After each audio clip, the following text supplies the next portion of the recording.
ഈ അറ്റാച്ച്ഡ് ആയി കുറച്ച് കഴിയുമ്പോൾ നമ്മൾ എല്ലാ റിലേഷൻഷിപ്സിലും കാണുന്നത് പോലെ തന്നെ ഫ്രിക്ഷൻസും കാര്യങ്ങളും ഒക്കെ വരുന്ന സമയത്ത് ഇവിടെ പ്രശ്നമാവുന്ന എന്താ വെച്ചാ ഇവർക്ക് ക്രിട്ടിസൈസ് ചെയ്യുന്നത് എടുക്കാൻ ബുദ്ധിമുട്ടുണ്ട്.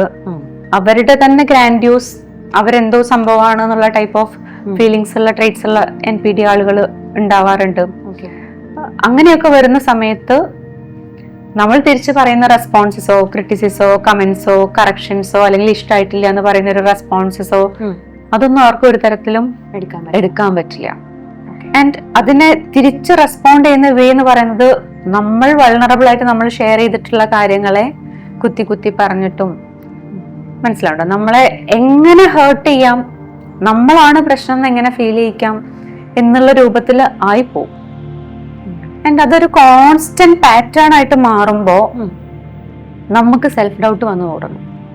ഓക്കെ, ഞാൻ തന്നെ എന്നെ വിശ്വസിക്കാത്തൊരവസ്ഥയിലേക്ക് ഞാൻ വരും കോൺസ്റ്റന്റ് ആയിട്ട് ഇത് പോകുമ്പോ. അതുകൊണ്ടാണ് ഇപ്പൊ നമ്മൾ ഭയങ്കര ഹേർട്ട് ആവുന്ന സമയത്തോ അല്ലെങ്കിൽ ഭയങ്കര ദേഷ്യം വരുന്ന സമയത്തോ പല ആളുകളും ആ ഒരു ഹീറ്റ് ഓഫ് ദ മൊമെന്റിലൊക്കെ പലതും പറഞ്ഞു പോകുന്ന സാഹചര്യങ്ങളോ വിഷമിപ്പിക്കുന്ന രൂപത്തിൽ പറയുന്ന സാഹചര്യങ്ങളോ ഒക്കെ എല്ലാവരുടെയും ലൈഫിൽ ഉണ്ടാവും. ഓക്കെ, പക്ഷെ അതിൽ നിന്ന് NPD ഡിഫറെന്റ് ആവുന്നത് ഇതൊരു പാറ്റേൺ ആയിരിക്കും. എപ്പോ നോക്കിയാലും ഇങ്ങനെ തന്നെ അവിടെ നടക്കുള്ളൂ.